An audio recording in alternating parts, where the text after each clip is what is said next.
നമസ്കാരം. ഡോക്ടർ ലൈവിലേക്ക് സ്വാഗതം. ഡോക്ടേഴ്സ് ദിനമായി ആചരിക്കുന്ന ഇന്ന് ലാപ്രോസ്കോപ്പിക് സർജറിയെക്കുറിച്ചാണ് നമ്മൾ ചർച്ച ചെയ്യുന്നത്. ഇതേക്കുറിച്ച് നിങ്ങളോട് സംസാരിക്കുന്നത് കാക്കനാട് സൺറൈസ് ഹോസ്പിറ്റലിലെ ലാപ്രോസ്കോപ്പിക് സർജൻ ഡോക്ടർ ആർ പത്മകുമാറാണ്. നമസ്കാരം ഡോക്ടർ. ഡോക്ടർ, ആദ്യം തന്നെ ഡോക്ടേഴ്സ് ദിനമായ ഇന്നത്തെ ഇതിന്റെ ആശംസകൾ നേരുന്നു. ഡോക്ടർ, ലാപ്രോസ്കോപ്പിക് സർജറി എല്ലാ തരത്തിലുള്ള ലാപ്രോസ്കോപ്പിക് സർജറിയും ചെയ്യുന്ന വളരെ ചുരുക്കം പേരിൽ ഒരാളാണല്ലോ താങ്കൾ. എന്താണ് ഈ മേഖല താങ്കൾ തിരഞ്ഞെടുക്കാനുള്ള ഒരു പ്രധാന കാരണം അല്ലെങ്കിൽ പ്രചോദനം? ഡോക്ടേഴ്സ് ഡേയുടെ സന്ദേശം എന്ന് പറഞ്ഞാൽ ഡോക്ടേഴ്സിനെ ആദരിക്കാൻ വരുന്നുണ്ട്. പക്ഷേ ഡോക്ടേഴ്സിന് ആ സമയത്തുള്ള ഒരു പ്ലഡ്ജ് എന്താണെന്ന് വെച്ച് കഴിഞ്ഞാൽ രോഗിക്ക് ഏറ്റവും കൂടുതൽ കംഫർട്ട് കൊടുക്കുക എന്നുള്ളതാണ്. അപ്പം ആ ഒരു കാര്യം മനസ്സിൽ ആലോചിക്കുകയാണെന്നുണ്ടെങ്കിൽ ഒരു സർജനെ സംബന്ധിച്ചിടത്തോളം എല്ലാവർക്കും ഏറ്റവും പേടിയുള്ള കാര്യം എന്ന് വെച്ച് കഴിഞ്ഞാൽ ഓപ്പറേഷൻ ചെയ്ത് കഴിഞ്ഞാലുള്ള വേദനയും വിഷമമാണ്. അല്ലെങ്കിൽ കുറേ ഇപ്പോൾ കഴുത്തിൻ്റെയൊക്കെ ഭാഗത്താണെങ്കിൽ അതുകൊണ്ട് വരുന്ന വലിയൊരു മുറിവിൻ്റെ പാട്, അതൊക്കെയാണ് രോഗിയെ സംബന്ധിച്ചിടത്തോളം ഏറ്റവും കൂടുതൽ ബുദ്ധിമുട്ടുണ്ടാക്കുന്ന കാര്യം. ഒരു സർജൻ്റെ അടുത്ത് പോയി ചികിത്സിച്ച് കഴിഞ്ഞാലുള്ളൊരു ബുദ്ധിമുട്ട്. അസുഖം പലപ്പോഴും ആ ഓപ്പറേഷൻ ചെയ്യുന്ന ആ ദിവസം തന്നെ പൂർണ്ണമായിട്ടും മാറിപ്പോകും. മറ്റ് മെഡിക്കൽ അസുഖങ്ങളെക്കാളൊക്കെ ശസ്ത്രക്രിയ ചെയ്ത് കഴിഞ്ഞാൽ അസുഖം പൂർണ്ണമായിട്ടും ആ സമയത്ത് മാറിപ്പോകും. പക്ഷേ ഈ ഓപ്പറേഷൻ കൊണ്ടുള്ള കുഴപ്പങ്ങൾ, അത് മുറിവായിട്ടാണെങ്കിലും ബ്ലീഡിങ് ആയാലും മുറിവുമായിട്ടുള്ള ബന്ധപ്പെട്ട് പിന്നെ വരുന്ന അസുഖങ്ങളാണെങ്കിലും അണുബാധയൊക്കെ ആണെന്നുണ്ടെങ്കിലും ആ ഓപ്പറേഷനുമായിട്ട് ബന്ധപ്പെട്ട അസുഖങ്ങളാണ്. അപ്പോൾ അത് എത്ര കണ്ട് കുറയ്ക്കാമോ അത്രയും പേഷ്യൻസിന് കംഫർട്ടബിൾ ആയിരിക്കും. അതിന് ഏറ്റവും ബെസ്റ്റ് എന്ന് പറയുന്നത് ഈ കീഹോൾ ശസ്ത്രക്രിയകളാണ്. മിനിമലി ഇൻവേസീവ് സർജറി എന്ന് പറയുന്നത് വളരെ കുറച്ച് മുറിവുണ്ടാക്കിയിട്ട് ചെയ്യുന്ന ഓപ്പറേഷൻസ് ആണ്. അതുകൊണ്ട് തന്നെ ഏത് ഭാഗത്തേതെടുത്താലും കീഹോൾ ഓപ്പറേഷൻസിലൂടെ ചെയ്യാനായിട്ട് നമ്മൾ പ്രാവീണ്യം നേടിയിട്ടുള്ളതും അത് ചെയ്യാനായിട്ട് ശ്രമിക്കുന്നതും അത് പേഷ്യൻസിന് വളരെ കംഫർട്ടബിൾ ആയിരിക്കും. ഡോക്ടർ, വളരെ സാധാരണയായി ചെയ്യുന്ന ലാപ്രോസ്കോപ്പിക് സർജറികൾ ഏതെല്ലാമാണ്? ഏതെല്ലാം ശരീരഭാഗങ്ങളിലാണ് സാധാരണയായി ചെയ്യാറുള്ളത്? നമ്മൾ തുടങ്ങിയതൊക്കെ പറയുമ്പോഴത്തേക്കെന്ന് വെച്ച് കഴിഞ്ഞാൽ പിത്തസഞ്ചിയുടെ കല്ല് വന്നിട്ട് അല്ലെങ്കിൽ അതിന് പഴുപ്പ് വന്നിട്ട് മാറ്റാൻ വേണ്ടിയിട്ടുള്ള അവസരങ്ങളിലൊക്കെ നമുക്ക് വയറിൻ്റെ മേൽഭാഗത്തായിട്ട് വലിയൊരു മുറിവ് ഉണ്ടാക്കിയിട്ടുള്ള കോളിസിസ്റ്റക്ടമി എന്ന് പറയുന്ന ഒരു ഓപ്പറേഷനാണ് ചെയ്തുകൊണ്ടിരുന്നത്. അത് പേഷ്യൻസിന് വളരെയധികം ബുദ്ധിമുട്ടുണ്ടാക്കിയിരുന്നു. അതിനായിട്ടാണ് ഏറ്റവും കൂടുതൽ പ്രചാരത്തിലേക്ക് എത്തിയത് ഈ ലാപ്രോസ്കോപ്പിക് കോളിസിസ്റ്റക്ടമി എന്ന് പറയും. ഗോൾ ബ്ലാഡർ പിത്തസഞ്ചി മാറ്റുക എന്നുള്ള ഓപ്പറേഷനാണ്. പിന്നീട് അപ്പൻഡിക്സിൻ്റെ ഓപ്പറേഷനായി. ഇപ്പോൾ ലാപ്രോസ്കോപ്പി ശരിക്കും പറഞ്ഞാൽ വയറിലെ ഏകദേശം എല്ലാ അസുഖങ്ങൾക്കും നമ്മൾ ലാപ്രോസ്കോപ്പിക് സംവിധാനമാണ് ഉപയോഗിക്കുന്നത്. ഇപ്പോൾ അപ്പൻഡിക്സ് മാറ്റാനാണെങ്കിലും ഹെർണിയയുടെ ഓപ്പറേഷൻസിനാണെങ്കിലും ഗൈനക്കിലൊക്കെ സിസ്റ്റുകൾ വരുന്നതിന്, അണ്ടാശയത്തിലെ സിസ്റ്റുകൾ വരുന്നത്, യൂട്രസ് മാറ്റുന്നതിൻ്റെ ഓപ്പറേഷൻ, വന്ധ്യതയുമായിട്ട് ബന്ധപ്പെട്ട ഓപ്പറേഷൻസിനൊക്കെ ലാപ്രോസ്കോപ്പിക് സർജറി ചെയ്യുന്നത്. അതൊക്കെയാണ് വളരെ കോമൺ ആയിട്ട് ചെയ്തു പോകുന്ന ഓപ്പറേഷൻസ്. ഡോക്ടർ, ലാപ്രോസ്കോപ്പിക് സർജറിയുടെ കാര്യത്തിൽ ഏത് ശരീരഭാഗത്ത് ചെയ്യുന്നതാണ് ഏറ്റവും കൂടുതൽ റിസ്ക് എന്ന് നമുക്ക് പറയാൻ കഴിയുന്നത്? ലാപ്രോസ്കോപ്പി ആയിട്ട് നമുക്ക് പലപ്പോഴും ആൾക്കാർക്ക് പേടിയുണ്ട്, അതിനകത്ത് ഡോക്ടർക്ക് ശരിക്ക് കാണാൻ പറ്റുമോ, അത് വളരെയധികം റിസ്ക് ഉള്ള ഒന്നല്ലേ എന്നുള്ളത്. നന്നായിട്ട് ട്രെയിനിങ് ഉള്ള ഒരു സർജനെ സംബന്ധിച്ചിടത്തോളം ഓപ്പൺ ഓപ്പറേഷനേക്കാളും 10 ഇരട്ടി കംഫർട്ടബിളായിട്ട് സേഫായിട്ട് ചെയ്യാൻ പറ്റുന്നത് ലാപ്രോസ്കോപ്പി സർജറിയാണ്. വയറിൽ തന്നെ ആണെന്നുണ്ടെങ്കിലും നമുക്ക് ചെറിയൊരു മുറിവിലൂടെ ടെലിസ്കോപ്പ് കടത്തിയിട്ട് 20 ഇരട്ടി വലുതായിട്ടാണ് കാണുന്നത്. അതുകൊണ്ട് തന്നെ രോഗിക്കുള്ള സേഫ്റ്റി വളരെ കൂടുതലാണ്. വളരെ പ്രിസിഷനോട് കൂടിയിട്ട് ഓപ്പറേഷൻ ചെയ്യാൻ പറ്റും. ചെറിയ രക്തക്കുഴലിന് 20 ഇരട്ടി വലുതായിട്ട് കാണുമ്പം അതൊക്കെ മുറിക്കുമ്പോൾ അതിനെ സീൽ ചെയ്തിട്ട് മുറിക്കാനായിട്ട് പറ്റും. അതിനുള്ള ഉപകരണങ്ങളുണ്ട്. അപ്പോൾ അത് ചെയ്യുന്നത് കൊണ്ട് രക്തസ്രാവത്തിൻ്റെ അളവ് തന്നെ വളരെയധികം കുറഞ്ഞിട്ടുണ്ട്. ഏകദേശം എനിക്ക് തോന്നുന്നു 100-1 രക്തം ഈ പേഷ്യൻസിന് കൊടുക്കേണ്ടത്, ഓപ്പറേഷനായിട്ട് സംബന്ധിച്ചുള്ള ബ്ലീഡിങ് വന്നിട്ട് രക്തം കൊടുക്കേണ്ടതിൻ്റെ ആവശ്യം പോലും 100-1 ഈ ലാപ്രോസ്കോപ്പി സംവിധാനം ഉപയോഗിച്ചുകൊണ്ട് മാത്രം വരുന്നുണ്ട്. അപ്പം സേഫ്റ്റി വലിയൊരു ഇഷ്യൂ അല്ല. സേഫ്റ്റി എന്ന് പറയുന്നത് നമുക്ക് മറ്റേതിനേക്കാളും കൂടുതലാണ് ശരിക്കും പറഞ്ഞാൽ. ഇപ്പോൾ ചെസ്റ്റിലെ ഓപ്പറേഷൻസിനാണെന്നുണ്ടെങ്കിൽ നമ്മൾ വലിയൊരു മുറിവുണ്ടാക്കുമ്പം എന്തായാലും രക്തസ്രാവം വരും, നമുക്ക് കാണാൻ വയ്യാത്തതുകൊണ്ടുള്ള ബുദ്ധിമുട്ടുകളൊക്കെ വരും. അപ്പോൾ ആ ഒരു ഓപ്പറേഷൻസിനൊക്കെ നമ്മൾ കീഹോൾ ഉപയോഗിക്കുന്നത് തന്നെയായിരിക്കും സുരക്ഷിതമായിട്ടുള്ള കാര്യം. ഡോക്ടർ, നമുക്കൊരു കോളർ ഉണ്ട്. ഹലോ ഹലോ, ഡോക്ടർ ലൈവ് ആണ്. എവിടെ നിന്നാണ് വിളിക്കുന്നത്? ഞാൻ ഒറ്റപ്പാലത്ത് വിളിക്കുന്നത്. ചോദിച്ചോളൂ. സാർ, എനിക്ക് ഈ പൈൽസിന്റെ പ്രശ്നമുണ്ട്. അപ്പൊ അത് കീഹോൾ ചെയ്യാൻ പറ്റുമെന്ന് അറിയാൻ വേണ്ടിയാണ്. പൈൽസിന്റെ ഓപ്പറേഷൻ ചെയ്യുന്നതിനെ നമ്മൾ കീഹോൾ ഓപ്പറേഷൻ എന്ന് പറയാറില്ല. കാര്യം അതിന് നാച്ചുറൽ ഒറിഫൈസ് സർജറി എന്ന് പറയും. നമുക്ക് നോർമലായിട്ട് തന്നെ അവിടെ ഒരു ദ്വാരം ഉള്ളതാണ്. അപ്പോൾ അതിലൂടെ ചെയ്യുന്ന മുറിവില്ലാത്ത ഓപ്പറേഷൻസ് ഉണ്ട്. സ്റ്റേപ്ലർ ഹെമറോഡക്ടമി എന്ന് പറഞ്ഞിട്ടുള്ള ഓപ്പറേഷൻ ഉണ്ട്. നമുക്ക് പുറത്ത് ഈ സ്കിന്നിനോട് അടുത്തുള്ള ഭാഗത്ത് മുറിവുണ്ടാക്കുമ്പോഴാണ് ഒരാളെ സംബന്ധിച്ചോളം വേദനയും വിഷമവും ഉണ്ടാകുന്നത്. അത് ചെയ്യാതെ 4 സെൻറ്റിമീറ്റർ അകത്ത് കുടലിൻ്റെ ഭാഗത്ത് പോയിട്ട് ഓപ്പറേഷൻ ചെയ്യുകയാണെന്നുണ്ടെങ്കിൽ സുരക്ഷിതമായിരിക്കും, വേദന ഒട്ടും ഉണ്ടാവില്ല. ഇനി വരാനുള്ള സാധ്യത, രണ്ടാമത് വരാനുള്ള സാധ്യതയും ഏറ്റവും കുറവായിരിക്കും. അതിനെ സ്റ്റേപ്ലർ ഹെമറോഡക്ടമി എന്ന് പറഞ്ഞ ഓപ്പറേഷനാണ് ചെയ്യുന്നത്. ഡോക്ടർ, ചെസ്റ്റ് സംബന്ധമായ പ്രശ്നങ്ങൾക്ക് സാധാരണ ചെയ്യുന്ന എന്തെല്ലാം കാര്യങ്ങൾക്കാണ് ലാപ്രോസ്കോപ്പിക് സർജറി ചെയ്യാറുള്ളത്? ചെസ്റ്റിലെ നമുക്ക് ഏറ്റവും ആൾക്കാർക്ക് ബുദ്ധിമുട്ടായിട്ട് വരുന്ന വെച്ചാൽ ലങ്സിൽ എന്തെങ്കിലുമൊക്കെ ട്യൂമർ ഉണ്ടെന്നുണ്ടെങ്കിൽ അതിനൊരു 3 സെന്റിമീറ്റർ 4 സെന്റിമീറ്റർ ഒക്കെ ഉണ്ടാവത്തുള്ളൂ ട്യൂമർ. അത് മാറ്റാനായിട്ട് നമ്മൾ വലുതായിട്ട് നെഞ്ചിൻ്റെ കൂട് തുറന്നിട്ട് ഓപ്പറേഷൻ ചെയ്യേണ്ടതിൻ്റെ ആവശ്യമില്ല. പലപ്പോഴും എംപൈമ എന്ന് പറയും, അവിടെ ചെസ്റ്റിൽ ഇൻഫെക്ഷൻ വന്നിട്ട് പഴുപ്പ് കെട്ടുന്നതായിട്ടുള്ള അവസ്ഥ. അപ്പോൾ അതിന് വേണ്ടിയിട്ടാണെന്നുണ്ടെങ്കിലും 1 സെന്റിമീറ്റർ മുറിവിലൂടെ ഈ ടെലിസ്കോപ്പ് കടത്തി കഴിഞ്ഞാൽ നമുക്ക് വലുതായിട്ട് കണ്ടിട്ട് ആ പഴുപ്പ് ഡ്രെയിൻ ചെയ്ത് കളയാനും അതിൻ്റെ ഒരു കവറിങ് ഉണ്ട്, ചീത്തയായിട്ടുള്ളൊരു കവറിങ് ഉണ്ട്. അത് മാറ്റിയാൽ മാത്രമേ ശ്വാസകോശം വികസിക്കത്തുള്ളൂ. അപ്പോൾ അതിന് വേണ്ടിയിട്ട് ഉപയോഗിക്കാൻ പറ്റും. ചിലർക്കാണെങ്കിൽ ശ്വാസകോശം പൊട്ടിയിട്ട് ശ്വാസകോശത്തിൻ്റെയും ചെസ്റ്റിൻ്റെ ഭിത്തിയുടെയും ഇടയ്ക്ക് എയർ ഫില്ല് ചെയ്തിട്ട് ശ്വാസകോശം ചുരുങ്ങി പോകുന്നതായിട്ടുള്ള അവസ്ഥ ന്യൂമോതെറാക്സ് എന്ന് പറയും. അത് അടിക്കടി വരുന്ന ചില ആൾക്കാർക്കാണെന്നുണ്ടെങ്കിൽ നമുക്ക് ഈ അകത്ത് പോയിട്ട് അതിൻ്റെ ലേയേഴ്സ് മാറ്റി ഇതിനെ ഒട്ടിപ്പിച്ച് കഴിഞ്ഞാൽ ഇത് പിന്നീടൊന്നും ന്യൂമോതെറാക്സ് വരത്തില്ല. അപ്പോൾ ന്യൂമോതെറാക്സ് എന്ന് പറഞ്ഞാൽ ആ ഓപ്പറേഷൻ ആണെന്നുണ്ടെങ്കിൽ ഇത് ഉപയോഗിക്കാം. ചെസ്റ്റിൻ്റെ ഭിത്തിയിലുള്ള ട്യൂമറുകൾക്കാണെങ്കിൽ ഉപയോഗിക്കാം. ഞങ്ങളിപ്പോൾ അടുത്താന്ന് ചെയ്തതെന്ന് വെച്ച് കഴിഞ്ഞാൽ ഒരു 20 വയസ്സുള്ള ഒരു ഗേളിന് ലങ്സിൻ്റെ ഭാഗത്ത് രക്തക്കൊഴൽ വീർത്തിട്ട് ഹിമാൻജിയോമ എന്ന് പറഞ്ഞിട്ടുള്ള അസുഖം. അതിനൊക്കെ ആണെന്നുണ്ടെങ്കിൽ നമുക്ക് ഓപ്പറേഷൻ അല്ലാതെ കഴിയുന്നതും മുറിവ് കുറച്ചിട്ടുള്ള ചെയ്യുകയാണെന്നുണ്ടെങ്കിൽ അവർക്ക് വളരെയധികം കംഫർട്ടബിൾ ആയിരിക്കും. പിന്നീടാണെന്നുണ്ടെങ്കിൽ അവർക്ക് വലിയൊരു മുറിവ് അക്രോസ് ചെസ്റ്റ് ഫുള്ളായിട്ട് കിടക്കുന്ന ഒഴിവാക്കാൻ പറ്റിക്കഴിഞ്ഞാൽ വളരെയധികം അവർക്ക് സന്തോഷമായിരിക്കും, ഒരു തുടർന്നുള്ള ജീവിതത്തിൽ നന്നായിരിക്കും. ഡോക്ടർ, നമുക്കൊരു കോളർ ഉണ്ട്. ഹലോ ഹലോ ഡോക്ടർ ലൈവ് ആണ്, എവിടെ നിന്നാണ് വിളിക്കുന്നത്? ചോദിച്ചോളൂ ഡോക്ടർ. കേൾക്കാം, പറയാം. ഡോക്ടർ, ഞാൻ കഴിഞ്ഞ വർഷം നാട്ടിൽ വന്നപ്പോൾ ഈ ഹെർണിയുടെ ഓപ്പറേഷൻ ചെയ്ത് റൈറ്റ് സൈഡില് ഓപ്പൺ സർജറി ആയിരുന്നു. അപ്പോ ഇനിയിപ്പോ ലെഫ്റ്റ് സൈഡ് വന്നിട്ടുണ്ട്. അപ്പൊ ഇപ്പൊ ഈ കീഹോൾ ചെയ്യാൻ പറ്റുമോ? തീർച്ചയായിട്ടും. നമ്മൾ എപ്പോൾ ചെയ്തിട്ടാണെന്നുണ്ടെങ്കിലും അടുത്തൊരു സൈഡിലേക്ക് വരുമ്പോഴത്തേനും നമുക്ക് ചെയ്യാം. ഇപ്പോൾ ഓപ്പൺ ഓപ്പറേഷൻ ചെയ്തിട്ട് രണ്ടാമത് വരുന്നവർക്കാണെന്നുണ്ടെങ്കിലും നമുക്ക് കീഹോൾ സംവിധാനത്തിലൂടെ ചെയ്യാം. കീഹോളിലൂടെ ആകുമ്പോഴത്തേക്ക് നമ്മുടെ പുക്കിളിൻ്റെ ഭാഗത്തുള്ള 1 സെന്റിമീറ്റർ മുറിവ് ഉണ്ടാവത്തുള്ളൂ. പിന്നെ അഡീഷണൽ ആയിട്ട് വരുന്ന 5 മില്ലിമീറ്ററോ അല്ലെങ്കിൽ 3 മില്ലിമീറ്ററോ ഉള്ള ചെറിയ മുറിവിലൂടെ ചെയ്യാം. ഞങ്ങളിപ്പോൾ പലപ്പോഴും ചെയ്യുമ്പം അഡീഷണൽ ആയിട്ട് ഒറ്റ മുറിവ് മാത്രം ഉണ്ടാക്കിയിട്ടുള്ള ഓപ്പറേഷൻസ് ആണ് ചെയ്യുന്നത്. അതുകൊണ്ട് ഈ ഓപ്പറേഷൻ വെക്കുന്നതിനേക്കാളും ഒരു 4 ഇരട്ടി വലിയ നെറ്റും വെച്ച് ചെയ്യാൻ പറ്റും. രണ്ടാമത് വരാനുള്ള സാധ്യതയും കുറയും. നിങ്ങളുടെ ബുദ്ധിമുട്ടുകൾ ഓപ്പറേഷൻ കഴിഞ്ഞിട്ട് അറിയാമല്ലോ, ഓപ്പൺ ഓപ്പറേഷൻ ചെയ്തിട്ട് കുറച്ച് ദിവസത്തേക്ക് നമുക്ക് വേദനയും വിഷമമൊക്കെ ഉണ്ടാവും. അതൊന്നും ഇല്ലാതെ കംഫർട്ടബിൾ ആയിട്ടിരിക്കാനായിട്ട് പറ്റും. ഡോക്ടർ, ഇപ്പോൾ ഈ കോളർ പറഞ്ഞതുപോലെ ഇപ്പോൾ ഒരു ഓപ്പൺ സർജറി കഴിഞ്ഞതിന് ശേഷം ലാപ്രോസ്കോപ്പിക് സർജറി ചെയ്യേണ്ടി വരുന്ന സാഹചര്യങ്ങൾ എന്തെല്ലാമാണ്? ഇപ്പോൾ ഒരു ഹെർണിയുടെ കാര്യം പറഞ്ഞു, മറ്റെന്തെല്ലാം സാഹചര്യങ്ങളാണ്? നമുക്കിപ്പം ഒന്നെന്ന് പറഞ്ഞാൽ ഈ നേരത്തെ ചെയ്തിട്ടുള്ള ഓപ്പൺ ഓപ്പറേഷനുമായിട്ട് ബന്ധപ്പെട്ട് വരുന്ന അസുഖങ്ങൾ, അതെന്ന് പറയുന്നത് ആ ഓപ്പറേഷനുമായിട്ട് ബന്ധപ്പെട്ട് മസിൽ മുറിച്ചിരിക്കുന്നതുകൊണ്ട് ആ ഭാഗത്ത് ക്ഷീണം വന്നിട്ട് ഹെർണിയ വരുന്നതിന് വേണ്ടിയിട്ടാണ് ശരിക്കും പറഞ്ഞു കഴിഞ്ഞാൽ ആ ഓപ്പറേഷനുമായിട്ട് ബന്ധപ്പെട്ട രണ്ടാമതൊരു കാര്യം ചെയ്യേണ്ടത്. അതല്ലെന്നുണ്ടെങ്കിൽ ഇപ്പം സിസേറിയൻ ചെയ്തിട്ടുള്ള ഒരാൾക്കാണെന്നുണ്ടെങ്കിൽ മറ്റെന്തെങ്കിലും അസുഖം വരും. അപ്പോൾ പിത്തസഞ്ചിയുടെ അസുഖങ്ങൾ വന്നിട്ടാണ് വരാം, അല്ല അണ്ടാശയത്തിലൊരു സിസ്റ്റ് വന്നിട്ട് വരാം, അല്ലെങ്കിൽ വേറൊരു ഭാഗത്ത് ഹെർണിയ വരാം, ഈ മുറിവായിട്ട് ബന്ധപ്പെട്ടല്ലാതെ വരാം, അല്ലെങ്കിൽ കുടലിലൊരു ക്യാൻസറിൻ്റെ എന്തെങ്കിലും വിഷമം. അതിനൊക്കെ എന്തൊരു വേറെ ഒരു കാരണങ്ങൾ മറ്റൊരാൾക്ക് വരാമോ, അതെല്ലാം ഈ നേരത്തെ ഒരു ഓപ്പറേഷൻ ചെയ്തിട്ടുള്ള ഒരാൾക്കും വരാൻ പറ്റില്ലേ. ചുരുക്ക അവസരത്തിൽ എന്താണെന്ന് വെച്ച് കഴിഞ്ഞാൽ ഈ ഓപ്പൺ ഓപ്പറേഷൻ ചെയ്യുമ്പോൾ കുടൽ ഒട്ടിപ്പിടിച്ചിട്ട് അഡ്ഹഷൻസ് എന്ന് പറയും, കുടൽ അല്ലെങ്കിൽ മടങ്ങിപ്പോകുന്ന ഒരവസ്ഥ ഉണ്ടാവും. നമുക്ക് ആഹാരം കഴിക്കാൻ പറ്റുന്നില്ല, ഛർദിൽ വരുന്ന അവസ്ഥ. അപ്പോൾ അങ്ങനത്തെ ഒട്ടിപ്പിടുത്തം വരാനുള്ള സാധ്യത എപ്പോഴും മുറിവുമായിട്ട് ബന്ധപ്പെട്ടുണ്ട്. പ്രീവിയസ് ഓപ്പറേഷൻസ് ഓപ്പണായിട്ട് ചെയ്തിട്ടുണ്ടെങ്കിൽ വരാനുള്ള സാധ്യത. അപ്പോൾ അതൊക്കെ മാറ്റാനായിട്ട് നമുക്ക് ലാപ്രോസ്കോപ്പി ചെയ്യുന്നതായിരിക്കും നല്ലത്. പിന്നെയും ഒരു പ്രാവശ്യം കൂടെ മുറിവുണ്ടാക്കുക. പലപ്പോഴും ചോദിക്കും ആൾക്കാർ, നേരത്തെ ഓപ്പറേഷൻ ചെയ്തിട്ടുണ്ട് അതുകൊണ്ട് ഇനി ലാപ്രോസ്കോപ്പി പറ്റും. അപ്പോൾ ഞങ്ങൾ വളരെ നിർബന്ധമായിട്ടും പറയും, പണ്ടേ ഒരു പ്രാവശ്യം ഒരു അബദ്ധം പറ്റി, നിങ്ങൾ ഓപ്പൺ ഓപ്പറേഷൻ ചെയ്തു, അതുകൊണ്ടൊക്കെയാണ് ഈ ബുദ്ധിമുട്ടുകൾ വന്നേക്കുന്നത്. ഇനി എന്തായാലും ഇനി ഒന്നുകൂടെ ഓപ്പൺ ഓപ്പറേഷൻ ചെയ്യേണ്ട, കീഹോൾ ചെയ്തിട്ടാണെന്നുണ്ടെങ്കിൽ ചെറിയ മുറിവ് ഉണ്ടാവത്തുള്ളൂ. അപ്പോൾ ഇത്തരം ബുദ്ധിമുട്ടുകളൊന്നും മുമ്പോട്ട് ഉണ്ടാവില്ല എന്ന് പറയും. ഡോക്ടർ, നമുക്കൊരു കോളർ ഉണ്ട്. ഹലോ ഡോക്ടർ ലൈവ് ആണ്, എവിടെ നിന്നാണ് വിളിക്കുന്നത്? ഞാൻ കാസർഗോഡ് നിന്നാണ് വിളിക്കുന്നത്, പേര് അബ്ബാസ് അലിന്ന്. ചോദിച്ചോളൂ. ഹലോ, നമസ്കാരം സാറേ. നമസ്കാരം, പറയൂ സാറേ. എന്റെ ഒരു ഡിസ്കിന്റെ പ്രോബ്ലം 5-6 മാസമായിട്ട് തുടങ്ങിയിട്ട് ഇപ്പൊ മാംഗ്ലൂരില് ഒന്ന് രണ്ട് ഡോക്ടേഴ്സിനെ കാണിച്ച് MRI സ്കാൻ ചെയ്ത് അവർ പറഞ്ഞ ഡിസ്കിന്റെ L4 L5 അതിന്റെ ഇടയില് ഞരമ്പ് അങ്ങനെ കുടുങ്ങിയിട്ടുണ്ട്, അതിന് ചെറിയൊരു സർജറി വേണം, അത് ലാപ്രോസ്കോപ്പിക് സർജറി ചെയ്യാന്നും അവർ പറയുന്നുണ്ട്. അത് ഡിസ്ക് ആയതുകൊണ്ട് സാറെ പേടിയാവുന്നുണ്ട്. അങ്ങനെ ഇല്ല, അത് ഇപ്പൊ ഈ ഡിസ്ക് വന്നിട്ട് മുമ്പോട്ട് തള്ളി വന്നിട്ട് നമ്മുടെ ഞരമ്പിനെ അമർന്നിരിക്കുകയാണെന്നുണ്ടെങ്കിൽ നമ്മൾ പേടിച്ചിരുന്നു കഴിഞ്ഞാൽ ആ ഞരമ്പ് കേടായി പോകും, പിന്നീട് കാലിന് തളർച്ച വന്നാലോ.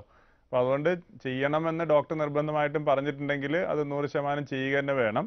അപ്പോൾ അത്തരം ഓപ്പറേഷൻസ് നമ്മൾ വലുതായിട്ടൊരു മുറിവുണ്ടാക്കാതെ ചെയ്യുന്നത് മൈക്രോസ്കോപ്പിൻ്റെ സഹായത്തോടെ അവർക്ക് ചെറിയ മുറിവുണ്ടാക്കിയിട്ട് ചെയ്യാൻ പറ്റും. അതിന് ലാപ്രോസ്കോപ്പി നല്ല പറയുന്നുണ്ടെങ്കിലും കീഹോൾ സംവിധാനത്തിലൂടെ ചെയ്യാൻ പറ്റും. അപ്പോൾ അതാകുമ്പോൾ നേരത്തെ തന്നെ റിക്കവറി ആവും, എഴുന്നേറ്റ് നടക്കാനൊക്കെ ഉള്ള വിഷമങ്ങൾ വളരെ കുറവായിരിക്കും. ചെയ്ത് മാറ്റുന്നതായിരിക്കും നല്ലത്. ഡോക്ടർ, ഇപ്പോൾ ലാപ്രോസ്കോപ്പിക്ക് മുറിവ് വളരെ ചെറുതായതുകൊണ്ട് തന്നെ ഇൻഫെക്ഷൻ ഉണ്ടാകുന്നതും ഉള്ള ചാൻസ് വളരെ കുറവായിരിക്കും അല്ലേ? അതെ, ചെറിയ മുറിവ് ഉണ്ടാകുമ്പോൾ ഒത്തിരി അഡ്വാൻറ്റേജ് ഉണ്ട്. നമ്മൾ ആ മുറിവ് ഉണ്ടാകുന്ന ഇപ്പോൾ അപ്പൻഡിക്സിൻ്റെ തന്നെ ഓപ്പറേഷൻ ചെയ്യുമ്പോൾ വയറ്റിൽ പഴുപ്പൊക്കെ ഉണ്ടാവും. അപ്പൻഡിക്സ് വന്നിട്ട് ആ മുറിവ് വളരെ ദൂരെ ആയതുകൊണ്ട് അത് നമ്മളൊരു അതിനകത്ത് സ്ലീവ് എന്ന് പറയും, അതിനകത്തൊരു ഇൻസ്ട്രുമെൻ്റ് ഇട്ടിട്ട് അതിനകത്തൂടെ അടുത്ത ഇൻസ്ട്രുമെൻറ്റ്സ് പോകുന്നു. അപ്പോൾ അതുകൊണ്ട് തന്നെ ഡയറക്റ്റായിട്ട് ഈ പഴുപ്പൊന്നും വന്നിട്ട് ഈ മുറിവായിട്ട് കോണ്ടാക്ട് വരാത്തതുകൊണ്ട് മുറിവിന് ഇൻഫെക്ഷൻ വരുന്നില്ല. പിന്നെ എപ്പോഴാണെന്നുണ്ടെങ്കിലും എത്ര ടിഷ്യൂവിനെ കുറച്ച് ഹാൻഡിൽ ചെയ്യുന്നോ അത്രയും നമുക്ക് പെട്ടെന്ന് റിക്കവറി വരാനും അണുബാധ കുറയ്ക്കാനും സഹായിക്കുന്നുണ്ട്. അപ്പം മുറിവ് കുറയ്ക്കുക എന്ന് പറയുന്നത് വളരെ ഒരു പ്രാധാന്യമുള്ള കാര്യമാണ്. പിന്നെ ഡയറക്റ്റായിട്ട് ഈ അവയവങ്ങളൊക്കെ വന്നിട്ട് ഈ മുറിവായിട്ട് ബന്ധപ്പെടുന്ന ഒഴിവാക്കി കഴിഞ്ഞാൽ തന്നെയും നമുക്ക് മുറിവിനുള്ള അണുബാധ വളരെ കുറയും. മുറിവ് തുറന്നിട്ട് ഇങ്ങനെ അന്തരീക്ഷമായിട്ടിരിക്കുക എന്ന് പറയുന്നതും അണുബാധ കൂട്ടാനുണ്ടാക്കുന്നതാണ്. അപ്പോൾ ഓപ്പൺ ഓപ്പറേഷനിൽ ഇതെല്ലാം നമ്മൾ ആ ചെയ്യുമ്പോൾ ഉണ്ടാവുന്ന ബുദ്ധിമുട്ടുകളാണ്. അത് ഒഴിവാക്കി കഴിഞ്ഞാൽ അണുബാധ ശരിക്കും തന്നെ വളരെ വളരെ കുറയ്ക്കാനായിട്ട് നമുക്ക് ഈ ലാപ്രോസ്കോപ്പിയിലൂടെ സഹായിക്കും. ഡോക്ടർ, നമുക്കൊരു ഇടവേളയ്ക്ക് ഡോക്ടർ ലൈവ് തുടരുന്നു. ഡോക്ടർ, ഒബീസിറ്റിക്കുള്ള സർജറി അത് ലാപ്രോസ്കോപ്പി വഴിയാണോ ചെയ്യാറുള്ളത്? ഒബീസിറ്റി ശസ്ത്രക്രിയകളിൽ ലാപ്രോസ്കോപ്പി വഴി മാത്രമേ ശരിക്കും പറഞ്ഞാൽ ചെയ്യാൻ പറ്റത്തുള്ളൂ. കാരണം അവർക്ക് വലിയൊരു സൈസുള്ള വയറും ശരീരത്തിൻ്റെ ആ മൊത്തത്തിലുള്ള ഒരു വലുപ്പം എല്ലാം കൂടെ വരുമ്പോഴത്തേനും നമ്മൾ എത്ര കണ്ട് മുറിവുണ്ടാക്കിയാലും ഡോക്ടറുടെ കൈക്ക് അല്ലെങ്കിൽ ഡോക്ടർ അസിസ്റ്റൻറ്റും എല്ലാവരും കൂടെ ശ്രമിച്ചു കഴിഞ്ഞാലും ആ ഓപ്പറേഷൻ ചെയ്യേണ്ടതായിട്ടുള്ള സ്റ്റൊമക്കിൻ്റെ ഭാഗത്തേക്കൊക്കെ എത്തിച്ചേരാൻ തന്നെ വലിയ ബുദ്ധിമുട്ടാണ്. അതുകൊണ്ട് കീഹോൾ ശസ്ത്രക്രിയയുടെ അല്ലാതെ ഈ ഒബീസിറ്റി സർജറി എനിക്ക് തോന്നുന്നില്ല ആരെങ്കിലും ചെയ്യാനായിട്ട് മുതിരും എന്നുള്ളത്. അത് ലാപ്രോസ്കോപ്പി ചെയ്യുകയാണെന്നുണ്ടെങ്കിൽ നമുക്ക് ആ ഒരു സെൻറ്റിമീറ്റർ മുറിയിലൂടെ ടെലിസ്കോപ്പ് കടത്തി കഴിഞ്ഞാൽ എത്ര വലിയ ആളാണെന്നുണ്ടെങ്കിലും ഈ ടെലിസ്കോപ്പിൻ്റെ ലെങ്ത് കൂടുതലുള്ളത് ഉപയോഗിച്ചാൽ മതി, അകത്തേക്ക് ഇടാൻ പറ്റും. ഇൻസ്ട്രുമെൻസിനും കുറച്ച് അഡീഷണൽ ആയിട്ട് ലെങ്ത് ഉള്ളതായിരിക്കും നമ്മൾ ഉപയോഗിക്കുന്നത്. അങ്ങനെ ഞാൻ വളരെ കംഫർട്ടബിളായിട്ട് ഈ ഓർഗൻസ് സ്ക്രീനിൽ കണ്ടിട്ട് സ്റ്റൊമക്കിൻ്റെ സൈസിന് ഡിഫറൻസ് വരുത്തേണ്ടതാണെന്നുണ്ടെങ്കിലും അല്ലെങ്കിൽ അതുമായിട്ട് കണക്ഷൻസ് ഒക്കെ ഇൻഡസ്റ്റൈനുമായിട്ടുള്ള കണക്ഷൻസ് ഒപ്പിക്കേണ്ടതാണെന്നുണ്ടെങ്കിലൊക്കെ കംഫർട്ടബിളായിട്ട് ചെയ്യാൻ പറ്റും. അല്ലെങ്കിൽ വലിയതായിട്ടൊരു മുറിവുണ്ടായി കഴിഞ്ഞാൽ കൊഴുപ്പൊക്കെ വളരെ കൂടുതലുള്ളപ്പം നേരത്തെ പറഞ്ഞ പോലെ തന്നെ മുറിവ് കരിയാതിരിക്കുക അല്ലെങ്കിൽ മുറിവിന് പഴുപ്പ് വരിക എല്ലാം ബുദ്ധിമുട്ടായിരിക്കും. ആമാശയത്തിൻ്റെയൊക്കെ ഓപ്പറേഷൻ ചെയ്യുന്നതിന് വലിയ മുറിവുണ്ടായി കഴിയുമ്പോഴത്തേന് ശ്വാസം എടുക്കാനുള്ള ബുദ്ധിമുട്ട് വന്നിട്ട് അവർക്ക് ലങ് പ്രോബ്ലംസ് എന്തെങ്കിലും വരും. അപ്പം ശരിക്കും പറഞ്ഞു കഴിഞ്ഞാൽ ഒബീസിറ്റിയുടെയൊക്കെ ഓപ്പറേഷൻസ് ഓപ്പണായിട്ട് ചെയ്യുന്ന വളരെ അപകടം പിടിച്ചൊരു പരിപാടിയാണെന്ന് തന്നെ പറയാം. അപ്പോൾ കീഹോൾ ശസ്ത്രക്രിയയിൽ നല്ല ഒരു എക്സ്പെർട്ടൈസ് ഉള്ളവർ മാത്രമേ ശരിക്കും ഒബീസിറ്റി സർജറി ചെയ്യാനായിട്ട് മുതിരാറുള്ളൂ. അതിന് വളരെയധികം അഡ്വാൻറ്റേജസ് ഉള്ളതുകൊണ്ട്. ഡോക്ടർ, നമുക്കൊരു കോളർ ഉണ്ട്. ഹലോ ഹലോ, ഡോക്ടർ ലൈവ് ആണ്. എവിടെ നിന്നാണ് വിളിക്കുന്നത്? ഞാൻ കോഴിക്കോട് നിന്നാണ് വിളിക്കുന്നത്. എന്റെ പേര് റെജി. ഡോക്ടറോട് ചോദിച്ചോളൂ. ഹലോ റെജി, പറഞ്ഞോളൂ, കേൾക്കാം. ഞാൻ ചോദിക്കുന്നത്, നമ്മളിപ്പോ എന്റെ ഒരു അങ്കിളിനാണ് കാലിന്റെ 2 മുട്ടും ചിരട്ട മാറ്റിക്കണം. ഹലോ, പറയൂ. ഞാൻ കോഴിക്കോട് നിന്നാണ് വിളിക്കുന്നത്. എന്റെ പേര് റെജി എന്നാണ്. എന്റെ ഒരു അങ്കിളിന്റെ ഒരു കാര്യം അറിയാൻ വേണ്ടിട്ട്. പുള്ളിക്ക് ഒരു 70 years ആയി. താങ്കൾ ഫോണിൽ ശ്രദ്ധിച്ച് സംസാരിച്ചോളൂ. അപ്പൊ അതില് പുള്ളിയുടെ കാലിന്റെ എക്സ് മിലിറ്ററി ആണ് പുള്ളി. അപ്പൊ 2 ചിരട്ടയും മാറ്റി വെക്കണം എന്നാണ് പറഞ്ഞിരിക്കുന്നത്. അപ്പൊ അത് കീഹോൾ ശസ്ത്രക്രിയയിൽ സാധ്യമാണോ? ചിരട്ട മാത്രം ആയിരിക്കില്ല. ചിലപ്പോൾ ഈ 70 വയസ്സൊക്കെ ഉള്ള ആളിനെ സംബന്ധിച്ചിടത്തോളം മുട്ടുവേദനയായിട്ട് ബന്ധപ്പെട്ട് അകത്ത് എന്തെങ്കിലും ഒരു പോർഷൻസ് മാറ്റണം എന്നായിരിക്കും പറയുന്നത്. സാധാരണ ഈ ജോയിന്റിനകത്തുള്ള എന്താണെന്നുണ്ടെങ്കിലും കീഹോൾ സംവിധാനത്തിലൂടെ ചെയ്യാനായിട്ട് സാധിക്കും. അതിനെ ആർത്രോസ്കോപ്പി എന്നാണ് പറയുന്നത്. അത് ചെയ്യുകയാണെന്നുണ്ടെങ്കിൽ മുറിവുണ്ടാക്കാതെ തന്നെ ചെയ്യാൻ പറ്റും. അതല്ല ഇപ്പം ജോയിന്റ് ഫുള്ളായിട്ട് മാറ്റേണ്ട ഒരു മാത്രമേ ഉള്ളൂ മുറിവുണ്ടാക്കേണ്ടതായിട്ടുള്ളത്. അതല്ലാതെ ജോയിന്റിന് അകത്തുള്ള ഏതെങ്കിലും പോർഷൻസ് പൊട്ടിയിട്ടുള്ളതോ അല്ലെങ്കിൽ അതിന് വേദന വന്നിട്ടുള്ള കാര്യങ്ങൾക്കൊക്കെ കീഹോൾ സംവിധാനത്തിലൂടെ തന്നെ സാധിക്കും. ഡോക്ടർ, നമുക്ക് മറ്റൊരു കോളിലേക്ക് പോകാം. ഹലോ, ഡോക്ടർ ലൈവ് ആണ്. എവിടെ നിന്നാണ് വിളിക്കുന്നത്? ഡോക്ടറോട് ചോദിച്ചോളൂ. Hello doctor. പറയൂ, കേൾക്കാം. സാറേ, എനിക്ക് ഈ വയറിങ്ങനെ വീർത്ത് വരും. ആഹാരം കഴിച്ചാൽ ഉണ്ടാകുന്നുണ്ട്, ആഹാരം കഴിച്ചില്ലെങ്കിൽ ഇങ്ങനെ വയറ് വീർത്ത് ഭയങ്കരമായിട്ട് ബുദ്ധിമുട്ടുണ്ടാകും. വയറിന്റെ ഭാഗത്ത് വണ്ണം കൂടുതലാണോ ഉദ്ദേശിക്കുന്നത് അതോ വയറ് വീർത്ത് വരുന്നതായിട്ടാണോ? വയറിങ്ങനെ വീർത്ത് വരിക. നമ്മൾ കഴിച്ചാലും കഴിച്ചില്ലെങ്കിലും ഉണ്ടാവുന്നുണ്ടോ? നമുക്ക് അതെനിക്കൊന്ന് പരിശോധിക്കണം. വയറിന്റെ വണ്ണം മാത്രമാണെന്നുണ്ടെങ്കിൽ അതിനുള്ള ചികിത്സ വേറെയാണ്. അതല്ലെന്നുണ്ടെങ്കിൽ ആമാശയമായിട്ട് ബന്ധപ്പെട്ട എന്തെങ്കിലും വിഷമങ്ങളുണ്ടോ എന്നുള്ളത് എൻഡോസ്കോപ്പി ചെയ്തിട്ട് നോക്കണം. അല്ലെങ്കിൽ സ്കാനിങ് പരിശോധനകൾ ആവശ്യമായിട്ടായിരിക്കും. എനിക്ക് തോന്നുന്ന ഒരു സർജനെ കാണുന്നത് തന്നെയായിരിക്കും ഉചിതം. ഡോക്ടർ, ക്യാൻസർ രോഗങ്ങൾക്ക് ഈ ലാപ്രോസ്കോപ്പി എത്രത്തോളം പ്രയോജനകരമാണ്? ക്യാൻസർ ശസ്ത്രക്രിയകളിൽ നമുക്ക് ശസ്ത്രക്രിയ ആവശ്യമായിട്ട് വരുന്ന ക്യാൻസർ രോഗങ്ങൾ എന്ന് പറയുന്നത് ഇപ്പോൾ കുടലിൻ്റെ ആണെന്നുണ്ടെങ്കിൽ ആമാശയത്തിൻ്റെയോ കിഡ്നിയുടെയൊക്കെ ട്യൂമേഴ്സ് വന്നു കഴിയുമ്പോഴത്തേക്ക് കീഹോൾ സംവിധാനം കൊണ്ട് രണ്ട് പ്രയോജനമുള്ളത്. ഒന്ന്, നമുക്കൊരു കോളിന് ശേഷം തിരിച്ചു വന്നാലോ? ഹലോ ഹലോ, ഡോക്ടർ ലൈവ് ആണ്, എവിടുന്നാണ് വിളിക്കുന്നത്? മാഡം, ഞാൻ വിനോദാണ്, ദുബായിൽ നിന്ന് വിളിക്കുന്നതാണ്. ചോദിച്ചോളൂ. പിന്നെ ഞാനിപ്പോൾ കീഹോള് ചെയ്തു. അത് ഇന്നലെ മിനിഞ്ഞാന്നായിരുന്നു ചെയ്തത്. എന്തിനു വേണ്ടിയിട്ടായിരുന്നു വിനോദം ചെയ്തത്? ഹെർണിയക്ക് വേണ്ടിയിട്ടായിരുന്നു സാർ. പറയൂ. ഒരു സൈഡ് ഉണ്ടായിട്ട് പോയതാണ്. അപ്പോൾ അവിടുന്ന് പറഞ്ഞു 2 സൈഡ് ഉണ്ടായിരുന്നു, 2 സൈഡ് ചെയ്തു. പിന്നീട് എന്റെ കുടല് ഒട്ടിപ്പിടിച്ചിരിക്കുന്നു, ഒരു സൈഡിലേക്ക് ഭാഗത്തേക്ക് നീങ്ങിയിരിക്കുന്നിട്ട് വല്ലാതെ ഒരു ക്രിട്ടിക്കൽ ആയിരുന്നു പറഞ്ഞു. അപ്പൊ അത് ചെയ്തിട്ട് പിന്നെ ഞാനിവിടെ കിടക്കുക, റൂമില് റെസ്റ്റ് എടുക്കുന്നേ. അതെ, അതില് എന്താ ഈ വീണ്ടും ചെയ്യേണ്ടി വരും എന്നൊക്കെ ചിലപ്പോ പറഞ്ഞിരുന്നു. അതായത് ഇത് നെറ്റ് വെച്ച് കഴിഞ്ഞാൽ ഈ കോള് 100% വിജയമല്ലെന്ന് പറഞ്ഞു, ഡോക്ടർ തന്നെ പറഞ്ഞു. അതെന്താ പറഞ്ഞതെന്ന് വെച്ച് കഴിഞ്ഞാല് ഡോക്ടർ പറയുന്നത് ഹെർണിയ ചെയ്യുന്ന സമയത്ത് നമ്മൾ താമസിച്ച് പോയിട്ടുണ്ടെന്നുണ്ടെങ്കിൽ ഹെർണിയയുടെ ആ ഒരു ദ്വാരത്തിനകത്ത് കുടല് കയറി സ്റ്റക്കായിട്ടിരുന്നിട്ട് അതിന്റെ രക്തഓട്ടം മോശമായിരിക്കുന്ന അവസരത്തിൽ നമുക്കവിടെ മെഷ് എന്ന് പറയുന്ന ഒരു ഇത് വെച്ചിട്ടാണ് സാധാരണ എപ്പോഴാണെങ്കിലും ഹെർണിയ ചെയ്യുന്നത്. മെഷ് വെക്കാനായിട്ട് സാധിക്കാതെ വന്നേക്കാം. അപ്പോൾ ഡോക്ടർ നോക്കുമ്പോൾ ഈ കുടലിന്റെ കേട് വരുന്നതുകൊണ്ട് മെഷ് വെച്ച് കഴിഞ്ഞാൽ അതിലേക്ക് അണുബാധ വരും എന്നുള്ളൊരു ഭീതി ഉണ്ടെന്നുണ്ടെങ്കിൽ മെഷ് വെക്കാതെ വന്നിട്ടുണ്ടാവും. കാരണം കുടല് കുരുങ്ങിയിരുന്നാണ് അതിന് കാരണം. അതുകൊണ്ട് തന്നെയാണ് പറയാറ് ഹെർണിയൊക്കെ വന്നു കഴിഞ്ഞാൽ നമ്മൾ സമയത്തിന് ഓപ്പറേഷൻ ചെയ്യിപ്പിക്കണം. ഹെർണിയയുടെ ഒരു സൗകര്യത്തിന് വേണ്ടി നമ്മൾ ചെയ്യിപ്പിച്ചിട്ട് എമർജൻസി ആയിട്ട് പോയിട്ട് ചെയ്യുമ്പോഴത്തേക്ക് ഇത്തരം ബുദ്ധിമുട്ടുകൾ വരും. കുരുങ്ങിയിരിക്കുന്ന കുടലിൽ നിന്ന് അണുബാധ കൂടുതലായിട്ട് വരാൻ സാധ്യതയുള്ളപ്പോൾ നമ്മളൊരു പ്രോസ്തെറ്റിക് മെറ്റീരിയൽ, ഒരു പുറത്തു നിന്നുള്ളൊരു മെറ്റീരിയൽ വെച്ചിട്ട് ചെയ്യാനായിട്ട് പറ്റില്ല.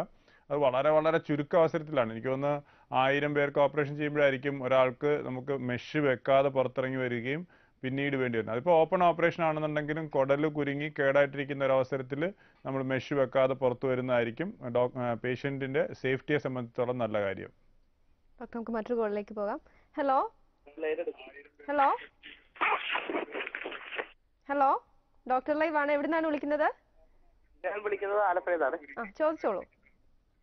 ഹലോ പറയൂ, കേൾക്കാം. ഹലോ ഹലോ, താങ്കളുടെ ടിവിയുടെ വോളിയം അല്പം കുറച്ച് വെക്കാമോ? ഹലോ, കോള് കട്ടായി പോയിട്ടുണ്ട്. ഡോക്ടർ പറഞ്ഞുകൊണ്ടിരുന്നത് ക്യാൻസർ സർജറിയുടെ കാര്യത്തിൽ 2 പ്രയോജനം പറഞ്ഞത്. ഒന്ന്, ക്യാൻസറിന്റെ ഡയഗ്നോസിസ് കംപ്ലീറ്റ് ആക്കാൻ വേണ്ടിയിട്ട്, ക്യാൻസർ ഏത് സ്റ്റേജ് വരെ ആയി എന്നറിയാനായിട്ട് നമ്മൾ ഓപ്പറേഷൻ ചെയ്യുന്നതിന് മുമ്പേ ഒന്നുകൂടെ നോക്കുന്നതല്ലായിരിക്കും. പലപ്പോഴും സ്കാനിങ് പരിശോധനകൾ കഴിഞ്ഞിട്ടുണ്ടെങ്കിലും വളരെ സ്പോട്ട് പോലെയുള്ള ചെറിയ ഡെപ്പോസിറ്റ്സ് ക്യാൻസറിന്റെ വയറിനകത്ത് വന്നിട്ടുണ്ടെങ്കിൽ അത് സ്കാനിൽ കാണത്തില്ല. സ്കാനിലൊക്കെ വരണമെന്നുണ്ടെങ്കിൽ എത്ര നല്ല സ്കാൻ ആണെങ്കിലും 1 സെന്റിമീറ്റർ 2 സെന്റിമീറ്റർ ഉള്ള വലിപ്പമുള്ളതേ കാണത്തുള്ളൂ. അപ്പം ചെറിയ ക്യാൻസർ ഡെപ്പോസിറ്റ്സിനെ കാണാനായിട്ട് നമുക്ക് ലാപ്രോസ്കോപ്പ് ഇടുമ്പോൾ തന്നെ കാണാം. ഈ 20 ടൈംസ് ബിഗ് ആയിട്ട് കാണുന്നതുകൊണ്ട് അതിനകത്ത് ഡിറ്റക്ട് ചെയ്യാം. പലപ്പോഴും അങ്ങനത്തെ ഡെപ്പോസിറ്റ്സ് ഉണ്ടെന്നുണ്ടെങ്കിലും ഇപ്പോൾ പാൻക്രിയാസിൻ്റെ ഒക്കെ ക്യാൻസർ ആണെങ്കിൽ നമ്മൾ തുടർന്ന് ഓപ്പറേഷൻ ചെയ്യുന്നതുകൊണ്ട് പേഷ്യന്റിന് പ്രയോജനമില്ല. അതിപ്പോൾ ഓപ്പൺ ഓപ്പറേഷൻ ആയിരുന്നെങ്കിൽ നമ്മൾ വലുതായിട്ട് തുറന്നു കഴിഞ്ഞിട്ട് അകത്തൊക്കെ നോക്കുമ്പോഴേ ചില സ്പോട്ട്സ് എങ്കിലും കാണത്തുള്ളൂ. അത് തന്നെ വയറിൻ്റെ ഏറ്റവും മേളിലുള്ള ഭാഗങ്ങളിലൊന്നും നമ്മുടെ കണ്ണെത്താത്തടത്തൊക്കെ എന്തെങ്കിലും ട്യൂമർ ഡെപ്പോസിറ്റ്സ് ഉണ്ടെങ്കിൽ നമ്മൾ അൺനെസസറി ആയിട്ട് തുറന്ന് ഓപ്പറേഷൻ ചെയ്തിട്ട് പേഷ്യന്റിന് വലിയൊരു കഷ്ടപ്പാടായിരിക്കും സമ്മാനിക്കുന്നത്. അത് ഒഴിവാക്കുക എന്ന് പറയുന്നത് തന്നെ ഏറ്റവും വലിയ പ്രയോജനം. പിന്നെ ഈ ഓപ്പറേഷൻ എന്തിനു വേണ്ടിയാണോ വന്നത്, ഇപ്പോൾ ക്യാൻസർ ചുമക്കിനുണ്ട് അല്ലെന്നുണ്ടെങ്കിൽ കുടലിലുണ്ടെന്നുണ്ടെങ്കിൽ അത് കീഹോളിലൂടെ കംപ്ലീറ്റ് ചെയ്യുകയാണെന്നുണ്ടെങ്കിൽ പേഷ്യന്റിന് വളരെ ചെറിയൊരു മുറിവ് ഉണ്ടാകത്തുള്ളൂ. ഇപ്പോൾ ക്യാൻസർ കുടലിൻ്റെ താഴെ അറ്റത്തൊക്കെ വരുമ്പോഴത്തേക്ക് നമുക്ക് കൈ എത്താത്തതുകൊണ്ട് അല്ലെങ്കിൽ കണ്ണ് കൊണ്ട് കാഴ്ച അവിടെ എത്താത്തതുകൊണ്ട് മാത്രമായിരിക്കും പലപ്പോഴും ആ കുടലിനെ എടുത്തിട്ട് സൈഡിലോട്ട് വെച്ചിട്ട് മലം പുറത്തേക്ക് വരാൻ ഇടയാക്കുന്നത്. അതൊക്കെ കീഹോൾ സംവിധാനമാണെന്നുണ്ടെങ്കിൽ ഏറ്റവും അടി വരെ പോയിട്ട് 2 സെന്റിമീറ്റർ വരെയൊക്കെ മലദ്വാരത്തിൻ്റെ ഏറ്റവും താഴെ ഭാഗത്തുനിന്ന് വ്യത്യാസമുള്ളതൊക്കെ ചെയ്തിട്ട് കുടലും കൂടെ കണക്ട് ചെയ്യാൻ പറ്റും. അത് പേഷ്യൻസിന് ഏറ്റവും വലിയൊരു ബ്ലെസ്സിങ് ആയിരിക്കും. ആ ഒരു കാര്യങ്ങളൊക്കെ ചെയ്യാൻ പറ്റും. പിന്നെ മരുന്നാണെങ്കിലും ഇപ്പോൾ കീമോതെറാപ്പി എന്ന് പറഞ്ഞിട്ട് മരുന്ന് അത് കഴിഞ്ഞിട്ട് തുടങ്ങണം. വലിയൊരു മുറിവാണെങ്കിൽ അതൊക്കെ കരിഞ്ഞു വരുന്നിടം വരെ നമുക്ക് കീമോതെറാപ്പി തുടങ്ങാൻ പറ്റിയെന്നിരിക്കത്തില്ല. കീഹോളിലാണെന്നുണ്ടെങ്കിൽ നമുക്ക് മരുന്ന് നേരത്തെ തുടങ്ങാം. അപ്പോൾ ക്യാൻസറിൻ്റെ ഫൈനൽ ഡയഗ്നോസിസ് കംപ്ലീറ്റ് ആക്കുന്നതിലും ഈ ഓപ്പറേഷൻസ് വളരെ വളരെ നല്ല രീതിയിൽ ചെയ്യുന്നതിലും കീഹോൾ സംവിധാനത്തിലൂടെ ചെയ്യുന്നതാണ് ഏറ്റവും കൂടുതൽ പേഷ്യൻസിന് കംഫർട്ട് ഉണ്ടാക്കുന്നത്. ഡോക്ടർ, നമുക്കൊരു കോളർ ഉണ്ട്. ഹലോ ഹലോ, ഡോക്ടർ ലൈവ് ആണ്, എവിടുന്നാണ് വിളിക്കുന്നത്? ഇത് കോഴിക്കോട് നിന്നായിരുന്നു. ഡോക്ടറോട് ചോദിച്ചോളൂ. നമസ്കാരം ഡോക്ടർ. നമസ്കാരം, പറയൂ മാഡം. എന്റെ അച്ഛന് 2 മാസം മുമ്പ് കോഴിക്കോട് മെഡിക്കൽ കോളേജിൽ നിന്ന് ശസ്ത്രക്രിയ കഴിഞ്ഞായിരുന്നേ. അപ്പൊ താക്കോൽദാര ശസ്ത്രക്രിയ ആയിരുന്നു. എന്ത് അസുഖമായിരുന്നു? എന്ത് അസുഖമായിരുന്നു അദ്ദേഹത്തിന്? അത് മൂത്രാശയത്തിന് കല്ലായിരുന്നു. അപ്പൊ ഇപ്പൊ കാലിന്റെ മുട്ട്, കയ്യിന്റെ മുട്ട്, കാലിന്റെ മുട്ടിന്റെ താഴത്തെ നീര് ഒക്കെ ആയിട്ട്. എത്ര വയസ്സുള്ള ആളാണ്? 22 വയസ്സുള്ള ആളാണ്. നമ്മൾ ഈ കല്ലിന്റെ ഓപ്പറേഷൻസ് ചെയ്യുന്നത് കീഹോൾ ഓപ്പറേഷൻ എന്ന് പറയത്തില്ല, പക്ഷെ അത് മൂത്രനാളിക്കകത്തൂടെ ചെയ്യുന്ന ഓപ്പറേഷൻ ആണ്. കല്ലിരുന്നിട്ട് വൃക്കകൾക്ക് ക്ഷീണം വന്നിട്ടുണ്ടെങ്കിലാണ് നമുക്ക് ഈ ദേഹത്ത് നീര് വരുന്ന പോലത്തെ അവസ്ഥ വരുന്നത്. ആ ഒരു കല്ലിന്റെ ആയിട്ടോ അല്ലെ കല്ലിന്റെ ഓപ്പറേഷനായിട്ട് ബന്ധപ്പെട്ട് വരുന്ന ഒരു വിഷമമല്ല. എനിക്ക് തോന്നുന്നു കിഡ്നിയുടെ പ്രവർത്തനം ഈ കല്ലിരുന്നിട്ട് കേടുവരുത്തിയിട്ടുണ്ടോ എന്നുള്ളത് നന്നായിട്ട് തന്നെ നോക്കണം. അങ്ങനെയാണെങ്കിൽ നെഫ്രോളജി ഡോക്ടറെ കാണിച്ചിട്ട് അതിൻ്റെ ഒരു ചികിത്സയായിട്ട് മുമ്പോട്ട് പോകുന്നത് തന്നെയായിരിക്കും നല്ലത്. പിന്നെ അല്ലാതെ വരുന്നത് 70 വയസ്സൊക്കെ ഉള്ളതുകൊണ്ട് ഹൃദയത്തിന്റെ ക്ഷീണം ഉണ്ടെങ്കിലും ഈ കാലുകൾക്ക് രണ്ടും നീരായിട്ട് വരാം. അല്ലെങ്കിൽ ഏത് തരത്തിലായാലും ഓപ്പറേഷനുമായിട്ട് ബന്ധപ്പെട്ട് കീഹോൾ ആണെങ്കിലും ഓപ്പൺ ഓപ്പറേഷൻ ആണെങ്കിലും ഈ 2 കാലിലും നീര് വരുന്ന ഒരു അവസ്ഥ എന്തായാലും ഉണ്ടാവത്തില്ല. ഈ കിഡ്നിയുടെ ഓപ്പറേഷനോ അല്ലെങ്കിൽ കല്ലിന്റെ ഓപ്പറേഷനായിട്ട് ബന്ധപ്പെട്ട് വരില്ല. ഡോക്ടർ, ഇപ്പോൾ ക്യാൻസർ രോഗത്തിന്റെ കാര്യത്തിൽ ഒരിക്കൽ കീഹോൾ സർജറി ചെയ്ത് കഴിഞ്ഞാൽ പിന്നീട് ഒരു കീഹോൾ സർജറി ആവശ്യമായി വന്നാൽ അത് ചെയ്യാൻ സാധിക്കുമോ?